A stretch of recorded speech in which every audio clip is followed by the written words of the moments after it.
Welcome to the Intuitive Websites Internet Marketing Podcast, bringing you the country's top podcast on the subject of internet marketing. I'm your host, Glenn Thayer, along with the CEO of Intuitive Websites, Thomas Young, and web marketing guru, Dennis McCarthy.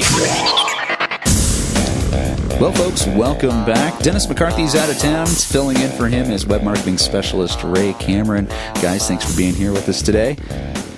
It's a pleasure to be here. We're going to talk about more Google AdWords, and I know we beat this thing like a dead horse, but Google keeps changing on us, and so we have to keep bringing you the latest and greatest information. And here at Intuitive Websites, we had an account rep from Google give us a holler. So, absolutely. Well, the thing about Google is it's so powerful. I mean, Google is, in many ways, the key icon for the internet itself. And so you've got to stay up on Google. And if you're going to be a web marketer and do what we do and get your websites visible, then you've got to understand Google. And you need to understand Google from a couple different dimensions. One is search engine optimization, which we've talked about in other podcasts. That's the idea of getting yourself found in Google organic search listings. But there's another part of Google, which is really the reason why they're so successful. This is how they make money, and that's called AdWords. And that's the ads that will run on Google searches. And we recently got a call from a Google rep, and which is new for Google. I mean, imagine this company is so big and so powerful that they really don't need to talk to their customers that much, but they've decided to do more of an outreach. Maybe it's a downturn in the economy. I don't know what it is, but I do know that our clients do over $1 million in total revenue in AdWords, and so we think, well, maybe that's one of the reasons we got called. But we did talk to a Google rep, and it was great. It was so insightful. Her name was Bridget, and she took us into so much detail and information that we thought we'd do a podcast to kind of summarize some of the new things we found out about that we feel are the most important. And they're not really in any particular order, but one of the things that really struck us was the use of negative keywords in AdWords campaigns. Well, that is so important. It's funny that not a lot of people terms you don't want. A lot of people are talking about that, and I know that we brought up some things as far as MC in Google, and it said wedding MC. Well, that's not something that I want anything to have there. So it would be in my keywords, I would have to do a negative keyword for wedding because it's searched on so much. It's one of the key items. Negative keywords are very important in a pay-per-click campaign because those are terms that if you don't take them out, you might be paying for traffic coming from those keywords. And it's not targeted traffic. Right. And so here's what's cool is Google has a new interface that is kind of being launched in phases to different people. Some of you may have seen it and some not. But eventually it'll become the new interface for Google AdWords. Right. And in it, one of the new buttons that's at least new to me, and it's definitely more prominent than if it was apparent in the other interface, is this tool that you can see what people are actually typing in to find your site. So if you are in the new Google interface and where can they reach the new Google interface? In AdWords, right? In AdWords, in your AdWords look in your account. upper right corner of your screen, and if you see a new interface beta link, then you have access to it. And some people do, and some people don't. It's just kind of being rolled out. So if you have access to the new interface, then click on the keyword tab, and then at the very top of the keywords, you'll see a button called See Search Terms. And when you open that up, it shows you all the terms that people use to find your site. So for you, Glenn, somebody might type in you might be purchasing just MC, but somebody might type in the keyword MC with purple hair, and you don't have purple hair, but somebody just saw that and clicked on it, and you don't want to pay for that term. So you can select that and then add it as a negative keyword, and then the next time somebody types in MC with purple hair, your ad's not going to be displayed, and then you won't potentially be paying for that click. So it gives you access to all these maybe unrelated terms that are coming up that Google thinks relates to the terms you're buying, and allows you to say, don't associate these words with my account anymore. And it really, that makes it nice because you're not paying for click-throughs that are clients, or should we say, people that would not be a client. They're not a fit for your business. Yeah. Yeah, and this it's is a very easy mistake for people to make. It is. To go after those terms. And this is a good place for me to announce my Google bias. I love Google, and one of the reasons I love Google is they do such a good job at doing their business well. With any business, if their service doesn't perform well after several months, people are going to stop using it. So Google's in the business of giving you the best possible search results that you could possibly get. So they're giving us the ability to select negative keywords so that we help Google become a better provider of the best search results possible. And that is, they in theory, they could make more money if they didn't turn this on. So they're allowing us to spend less money so that they give better results. And in the long term, Google's going to continue to grow and be the best search engine out there. Did I just say that? Actually, I think the other end of the coin though too is the fact that you say by them turning away business. I think they're not turning away business. I think they're actually creating additional business because I usually rank pretty high up in the organic searches, and I've been putting off going through and doing an AdWords campaign, and a lot of that was because of the fact I would have to say, based on my keywords, 90% of the traffic that would search on my keywords is traffic I do not want. Yeah.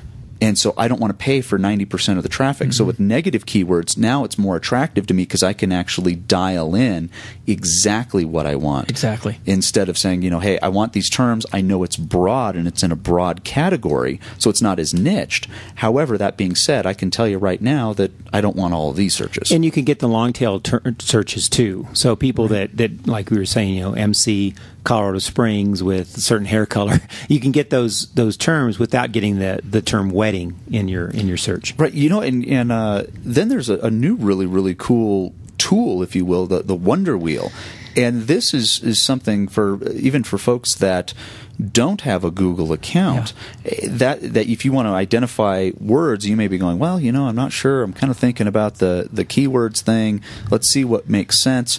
Actually, if you use the Wonder Wheel, that's a great way to find out what people are searching on. Now, Tom, how do we get to the Wonder Wheel in Google? You don't need an account to get to this. You can go directly to Google and do a search. And when you do a search, I'm going to do a search, let's say, website design. You're going to get an option that says show options. And one of the things about... And that's up at the right, it's right under the little Google... left-hand side here. It's just below the Google logo on the search, just above the first of the paid listings. It's not real obvious, but when you click in there, you'll find there's some great treasures. Right. Then another nav system will show up, and then there's a link called Wonder Wheel. If you click on that, it shows you the most common related searches to the term that you search on. In this case, we did website design. Yeah, and more specifically, what Google's presenting here is, as we click through these, they're showing you other keywords that people used after or before they used this term. So website design, what Google's wanting to show us is if somebody typed website design and they got way too many results, then what's the next thing they typed in? And that's what those words are on the outside of the circle. So if you click on one of those, then it shows you after they typed in their second keyword, what the next related keyword. So it just gives you this kind of train of thought of the society. If one term doesn't work out, what's the next group of keywords that they might type into search? And you can see right in here that what people are looking for is how to design websites. They want information on how to design websites. So it may not necessarily be people looking for a website company, but it's probably designers looking for information. Yeah. I think where this is really handy is if you have a business that's maybe unique, or it's just maybe there's some real complicated keywords with it. For example, executive coach. We found that with executive coach, it's also an RV. An executive coach is also an RV. So you've got executive coaching and RVs. So if you use the Wonder Wheel here, you would get to see, as you type in executive coach, some related terms, and there's going to be some that are related to RV and some related to coaching. And then if you're more RV, you can click on that and see terms related to that. But if you're looking for executive coaching services, you can click on one of those and start seeing how those expand. It would also help. We see this a lot with people that are doing business-to-business work and don't necessarily want consumers on their website. And this would help weed out those folks as well, so you don't get the students and the consumers and the people that aren't your target market. Right. And and it's interesting because as soon as you click on something on one of those links on the outer wheel, it opens up another wheel that gives you more search terms around that other wheel. So like you clicked on, we did, what is it, website design, and then the next on the wheel it said website design pricing, and now it opened up another wheel, almost like a mind map, if you will, that says here's the next level and all the rest of the terms around it. So you have this full mind map looking flow chart, if you will, of all the terms on where you can really look where people are actually searching. Yep, and Google appropriately named it a name that sounds like you're at the amusement park and you get to go on an adventurous ride, because you really do find a lot of really unique things that I don't know of another tool like this. Yeah, very interesting. So there's a lot there. Well, there's also also in that new interface is the search-based keyword tool. This is a great new tool that Google just put out, and you really need to be logged into your Google account for this to work best. It obviously you'll see why it works best if you have an AdWords account already set up and you're already running AdWords campaigns. Now, before we go on, Ray, for those people who've never run a campaign before, if they have a Gmail address or one of those, do they have a Google account? They do have a Google account, but with this tool, it's really kind of comparing your Google AdWords keywords to your website. So if you don't have AdWords set up, you're not going to get the full benefit of this. You will get some search terms from your website, but the way this tool works is if you have a Google AdWords account, this tool is looking at both your AdWords account and the keywords you have in there, and it's also going and scanning your website and looking for what keywords it thinks you should be targeting. And what it does is once you type in your website, then it shows you a list of words that aren't already in your AdWords account. So if you don't have an AdWords account, basically it's just going to tell you what it thinks the keywords for your site are. It's kind of the opposite of the negative keyword function. And so you may think that you've got all the keywords targeted in your AdWords account, but this tool is going to tell you not only what words it thinks you should use, but it's also going to tell you what page they pulled that keyword from. And so it actually gives you enough information that you could create a new campaign or a new ad group and not only just put in the keyword, but also put in the best landing page based on Google's scanning your site. It's telling you that the keywords were found on this page, and that's probably going to be a highly relevant page to land your visitors on. And most likely in organic searches, that's where they're going to end up. So if you don't have if you've got all of your eggs in one basket, if you will, if everything's on your home page, yet they're sending people to the landing page where all the relevant information is 3 pages inside your site, you may need to rethink your website and rethink your content that's on that third page. It's a great tool for a mature website with lots of pages. Yep. Websites can have hundreds of pages, and sometimes you can even lose track of all the pages you have. Great tool to run through there. Now, there's also you have as far as branding goes, inside there's the content network. Yeah, Google has for a long time had what they call the content network, which is the ability to put your ads on a variety of websites from the New York Times to smaller size websites.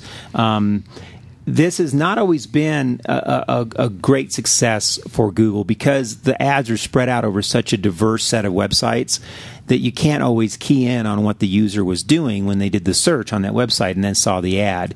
You can imagine it's kind of like an affiliate program in some ways, but it's just not as fine-tuned. And so what Google is doing now is trying to make it more fine-tuned and trying to make it more of a branding association so that you can do photos and messaging in these ads. So even though you're not doing a click-through, you're getting your ad exposure on these different publications. And in some ways, what a great thing, because if no one clicks on the ad, that's fine. You don't get charged. At least I don't think they're charging for impressions yet on this content network. But the content network is going to give you impressions in the tens of thousands in many cases. And as long as you're not having a click there, it's like getting free ads on a variety of websites. To make it successful, though, you got to step back and have a strategy. And have a very clear understanding of the demographics of the people that are using the websites that make up the content network. Yeah, the default setting when you set up a campaign in Google AdWords is to have the content network turned on, and if you've ever turned it off, you've probably noticed a pretty big spike in click-through rate, and that just speaks to Tom's point that you get a lot more exposure, but you may not get the high click-through rate with the content network. But there is value, obviously, in getting that branding exposure. Now, when you talked to Bridget, did she mention setting up campaigns that were exclusively content-based campaigns? Is that probably what she talked about? And what we were doing in a lot of our campaigns prior to this was we would just decide whether we wanted the campaign or the content network on or off in the campaign. So what we've started doing now is if we're going to have the content network on with one of our clients, we'll actually create either a duplicate of one of our campaigns and turn it off for the Google network and on for the content network. That gives us more control over everything that we do, so we can add or delete keywords in there or change the ads around based on where we think the ads are being displayed. But we would definitely recommend having, if you're going to use the content network and you want to use it successfully and effectively, to have a campaign that only uses the content network and just focus on that. So it is highly targeted as well. So you're not going to bring in traffic that you don't want as well. Yeah, and it's this, like other things with Google, you can just say, hey, I want the content network on, and Google just looks at your keywords and says, we're going to put you on these websites. But you can also go in and pick and choose which websites you want. So there's a way to go in and search for websites based on keywords and find which websites are related to those keywords, and then you can see a list and choose which ones you want your ads to present on.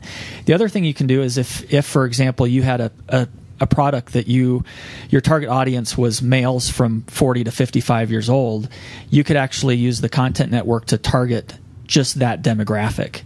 So it really gives you control over what content network sites are on, either based on keywords, or you cannot use any keywords and just say what websites you want, or you cannot use either of those and just go by demographics. So you can almost effectively go to magazines and newspapers and put your own classified ad there that'll be targeted. Well, Google's working really hard to understand demographics of their search users and the demographics of the website users of their content network websites, like the New York Times would be an example. There's thousands of websites that fall in that category. The more they do that, the more they'll be able to target your ad to the demographic you want to go after. And just just to be clear here, it's not all about click-throughs. It's also just about getting exposure for your brand as well.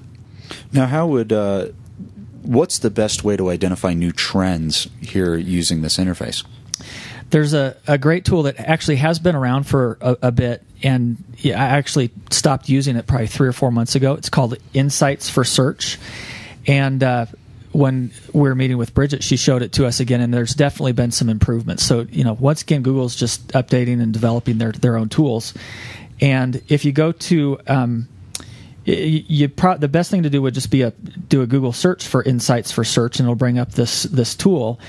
And what this allows you to do is just type in up to 5 keywords at a time, I believe is what it is, and it'll show you where those keywords are really being used a lot. For example, the other day I was using it and saw that certain terms were really hot in Washington D.C. Consider at a 20% higher level than the other communities or cities, I should say. But the really cool thing down in the lower right corner of the Insight for Search results is a rising trends area, and it'll show you terms that are getting more traffic, and it'll give you a percentage that it's 50% more searches than previous time period. So it'd be a related search. It'd be a related keyword to what you're already using. Exactly. So if you typed in MC, going back to that example, it may say wedding DJs is a really hot search, because I don't know if it would be because of the summertime coming up or what, but it'll tell you, hey, this term related to MC is really hot compared to these, and it'll give you a percentage. But if it's a significant growth, it'll call it a breakout term, and those are the ones you want to watch. And probably, as it was explained to me, it's a new term, and no one's really. It's so new that no one's really capitalized on it. So if you see those and it relates to your website, you want to capture that as quickly as possible and kind of get in on the forefront of utilizing that keyword. I did a search for website, and the breakout term here is Obama website, which would make sense. Of course, that's a big global search, but you should find those things for your marketplace as well. And you can dial this in, correct, as far as the geographical. You can do geographical searches to actually specify, okay, what's going on in California. You can, or even in your city. We can say or state. Let's say what's going on in Colorado, right? And we can look at those search terms specifically for Colorado, and that will show what people are searching on in Colorado. Yep, it sure will, and it also shows a graph of the past time period, whatever time period you select. So I think the default is back to 2004, and it'll show you the search trends for that for the last 5 years, and you can see how certain industries may the keyword activity may be changing with changes in the market and new ideas. Well, we talk about keyword advertising and everything, and the biggest thing is there's an actual ad there. And that's, it's all fine and dandy to have keywords, but you have an advertisement there. And the biggest issue that I see, and I'm sure that you guys will agree, is there's a real lack of a call to action. People see an ad and they say, great, here's a website design. Great, we do great design work. Okay, cool, that's all that there is. Right. That's one of the things Bridget stressed, is that the ads need to have a call to action. And definitely, if your ad doesn't have a call to action, it's going to have a lower click-through rate. Yeah, and the easy thing to do is if you're purchasing the keyword website design, then you'd really, it's ideal to have website design show up in that ad, but it's not enough just to have that correlation from keyword to ad and then ultimately to the landing page. You need to separate yourself because everyone else is thinking the same thing, especially maybe less experienced AdWords user. If their keyword is website design, they're probably going to label the title of their ad website design. But you don't want to be one website design ad surrounded by 20 others. You want to set yourself apart. So one way to do that is to have a unique title that still incorporates the keyword, but also have a real clear call to action. It could be something as simple as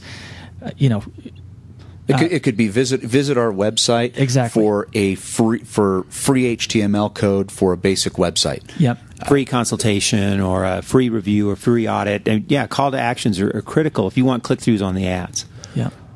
Well, folks, we end each of our podcasts with an action item plan. Guys, what are the key action items for the listeners this week? Well, we've got a few of them. We just did a podcast on market segmentation. I stressed how important it was for you to consider yourself a marketing professional if you're going to do website marketing.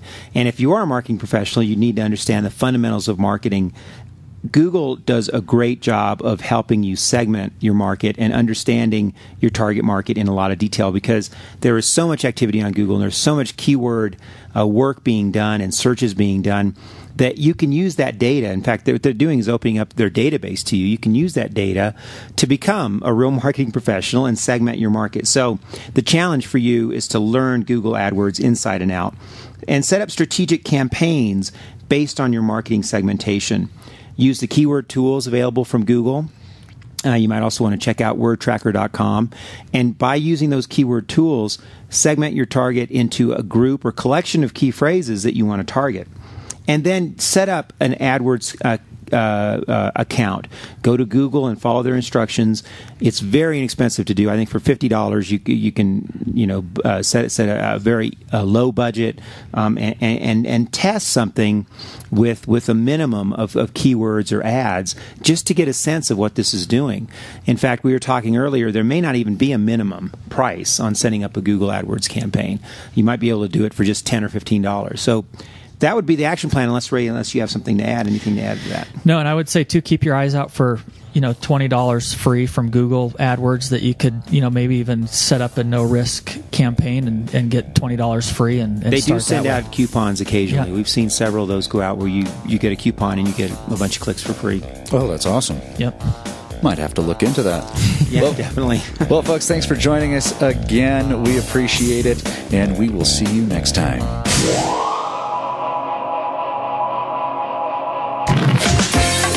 This has been an Intuitive Websites Internet Marketing Podcast. For more information and to see all the available podcasts and much more, visit intuitiveblog.com.